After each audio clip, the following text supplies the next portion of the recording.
one more question has been posed by non-Muslim. If predestination is true, then God causes us to sin. If God causes us to sin, yet damns to sinners to eternal punishment, then God is not good. Therefore, non-Muslim concludes, if God is good, then either predestination is not true, or else God does not damn sinners to eternal punishment. Please satisfy the contradiction that occurs. ایک غیر مسلمان سوال کر رہا ہے تقدیر کے اوپر کہ اللہ سبحانہ و تعالیٰ اپنی تقدیر لکھتا ہے تو ہم اگر غلطی کرتے ہیں تو دوشی کون؟ اللہ سبحانہ و تعالیٰ.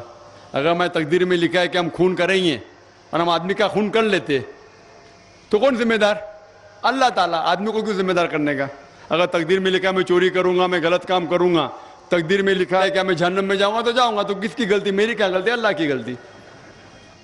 اور یہ سوال مسلمان لوگ بھی سوچتے ہیں، اور تقدیر پہ ایمان رکھنا ہر مسلمان کا فرض ہے. لیکن ہم پہلے یہ جان لے تقدیر کسے کہتے ہیں. اور اکثر ہم مسلمان بھی نہیں سمجھ پاتے تقدیر کا کیا مطلب ہے، اور ایسا کہتے ہیں وہ تقدیر میں لکھا ہے تو میں کر دیا، کچھ بھی ہوا تو تقدیر میں لکھا ہوا ہے.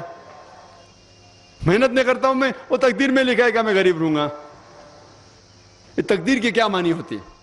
اللہ تعالیٰ فرماتے ہیں سورہ اسراء میں کہ جب بھی ایک انسان پیدا ہوتا ہے تو اس کے گردن کے گول میں اس کے پوری آتما کتھا، اس کا فیوچر، اس کا بھوشیہ لکھ لیتا ہوں. میں آپ کو سمجھانے کے لیے ایک مثال پیش کرتا ہوں. مثال کے طور پہ اگر ایک کلاس کے اندر ایک ٹیچر کلاس میں پڑھاتا ہے اور ایگزامینیشن کے پہلے کہتا ہے کہ یہ اسٹوڈنٹ پورے کلاس میں نمبر 1 آئیں گا، اول آئیں گا، یہ اسٹوڈنٹ سیکنڈ کلاس سے پاس ہوئیں گا، وہ اسٹوڈنٹ فیل ہو جائیں گا. مثال دے رہا ہوں، برا مت لگنا پیسہ. اور ایگزامینیشن ہوتا ہے اور یہ اسٹوڈنٹ فرسٹ آتا ہے، یہ اسٹوڈنٹ سیکنڈ کلاس سے پاس ہوتا ہے اور یہ اسٹوڈنٹ فیل ہو جاتا ہے. میں آپ سے یہ سوال پوچھتا ہوں کہ جو طالب فیل ہو گیا، کیا وہ کہہ سکتا ہے کہ کیونکہ ٹیچر نے کہا میں فیل ہوں گا اس لیے فیل ہو گیا؟ کہہ سکتا ہے کہ نہیں کہہ سکتا. کیوں؟ ٹیچر اپنے تجربے سے کہہ رہا ہے یہ اسٹوڈنٹ بہت اچھا ہے، بہت پڑھائی کرتا ہے اس لیے فرسٹ آئے گا، یہ اسٹوڈنٹ ٹھیک ہے سیکنڈ کلاس، یہ اسٹوڈنٹ پکچر دیکھتا ہے کلاس ہی نہیں اٹینڈ کرتا ہے اس لیے فیل ہوئے گا.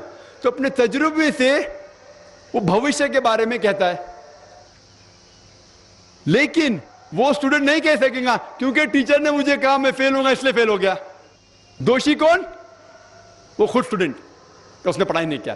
اسی طریقے سے اگر آپ کمپیئر کریں گے، اللہ سبحانہ و تعالیٰ ٹیچر سے تو بہت اونچے. ٹیچر تو کبھی کبھی غلطی کر سکتا ہے. اللہ سبحانہ و تعالیٰ کے پاس علم غیب ہے، وہ بھوشیہ کے بارے میں جانتے ہیں. جب بھی کوئی کام ہوتا ہے کچھ چیز فکسڈ ہے، آپ کہاں پیدا ہوں گے، آپ کب مرے، کچھ چیز مکمل ہے. اس کے علاوہ اللہ سبحانہ و تعالیٰ نے آپ کو فری ول دیا ہے. فری ول مطلب آپ جو بھی چاہے چن سکتے ہیں. اللہ تعالیٰ کو ہدایت دی قرآن اور حدیث میں، لیکن آپ کے اوپر ہے آپ اس کے اوپر عمل کریں نہیں کریں. لیکن اللہ تعالیٰ جانتا ہے آپ کیا کریں گے. مثال کے طور پر آپ ایک رستے پہ چل رہے ہیں اور ایک چوراہے پہ آتے ہیں، 4 رستے ہیں، نمبر 1، نمبر 2، نمبر 3، نمبر 4. آپ کوئی بھی رستہ چن سکتے ہیں. آپ چنتے ہیں رستہ نمبر 3. اللہ سبحانہ تعالیٰ کو پہلے سے علم غیب ہے، پہلے سے پتا تھا کہ آپ جب چوراہے پہ آئیں گے آپ رستہ نمبر 3 لیں گے. تو اللہ تعالیٰ پہلے سے لکھ لیتا ہے کہ آپ رستہ نمبر 3 چنیں گے. کیونکہ اللہ تعالیٰ نے لکھا اس لیے آپ نہیں چن رہے، کیونکہ آپ چننے والے تھے، اللہ تعالیٰ نے لکھا. اسے کہتے علم غیب. اللہ سبحانہ و تعالیٰ علم غیب ہے. اللہ تعالیٰ کو پہلے سے پتا تھا کہ آپ نمبر 3 چنیں گے، اور اللہ تعالیٰ تقدیر میں لکھ دیا کہ آپ نمبر 3 رستہ چنیں گے. کیونکہ اللہ تعالیٰ نے لکھا اس لیے آپ 3 نہیں چن رہے، کیونکہ آپ چننے والے تھے، اللہ نے لکھا.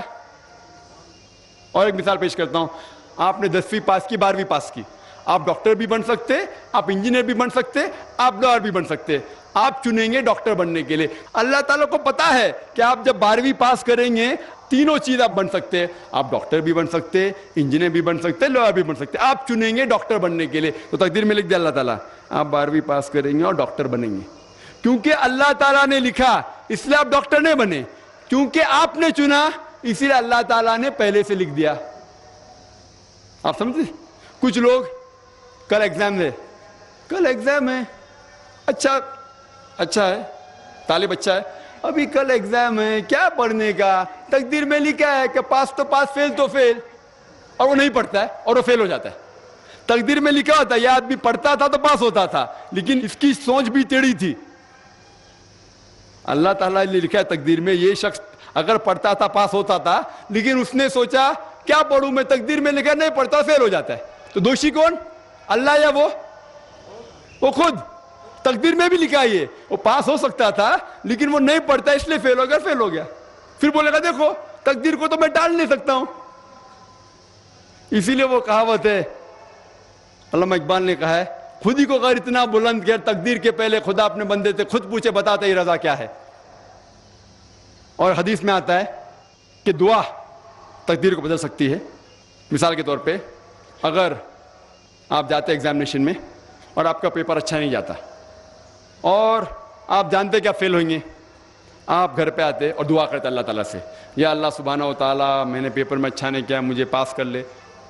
اللہ تعالیٰ آپ کی دعا کو قبول کر لیتا اور پاس کر لیتا. تقدیر میں یہ لکھا ہے کہ آپ نے پیپر اچھا نہیں کیے, آپ فیل ہونے والے رہتے, لیکن آپ نے دعا کی. اللہ تعالیٰ کو یہ بھی پتا ہے کہ آپ دعا کرنے والے کہ نہیں کرنے والے, اور تقدیر میں یہ بھی لکھا ہے کہ اللہ تعالیٰ آپ کی دعا کو قبول کریں گے. اللہ تعالیٰ بھی جانتا ہے اگر آپ 100 سال بعد کوئی شخص دعا کرے گا, وہ بھی جانتا ہے اللہ تعالیٰ وہ دعا قبول کرے گا کہ نہیں, وہ بھی تقدیر میں لکھا ہوا ہے. تو اسی لیے ہمیں ہر روز دعا کرنا چاہیے, ہر وقت دعا کرنا چاہیے. دعا تقدیر کو بدل سکتی, مطلب جو آپ کی پہلی ہونے والا تھا اس کو بدل سکتی, لیکن وہ بھی تقدیر میں لکھا ہے کہ آپ دعا کرنے والے, اور وہ بھی لکھا ہے کہ اللہ تعالیٰ دعا کو قبول کریں گے کہ نہیں. تو تقدیر میں لکھا ہے کہ آپ فیل ہونے والے تھے, آپ گھر پہ آتے ہیں, دعا کریں گے, اللہ نے دعا کو قبول کیا اور آپ پاس ہو جائیں گے. تو اسی لیے ہم مسلمان کو اللہ پہ بھروسہ رکھنا چاہیے, لیکن اللہ کے رسول نے فرمایا اللہ پہ بھروسہ رکھو لیکن اونٹ کو باندھو. آپ نے کہہ سکتے اللہ پہ تقویٰ ہے, میں گھر کا دروازہ کھلا رکھوں گا, کوئی چور نہیں آئے گا. اللہ کے رسول نے فرمایا اللہ پہ بھروسہ رکھو لیکن اونٹ کو باندھو. تو اللہ پہ پورا بھروسہ ہونا چاہیے, لیکن آپ خود محنت کرنا چاہیے, آپ خود جہاد کرنا چاہیے, آپ کو خود قرآن پہ عمل کرنا چاہیے. آپ کہیں گے تقدیر میں لکھا ہوا ہے میں چوری کروں گا تو آپ کام ہی نہیں کریں گے, اور چوری کریں گے بولیں گے تقدیر میں لکھا ہے, آپ کی غلطی ہے اللہ تعالیٰ کی نہیں. تو آپ کو ہر وقت جد و جہد کرنا چاہیے اچھے کام کے لیے. قرآن کو سمجھ کے پڑھو اور عمل کرو, انشاءاللہ آپ اس دنیا اور آخرت میں کامیاب ہوں گے.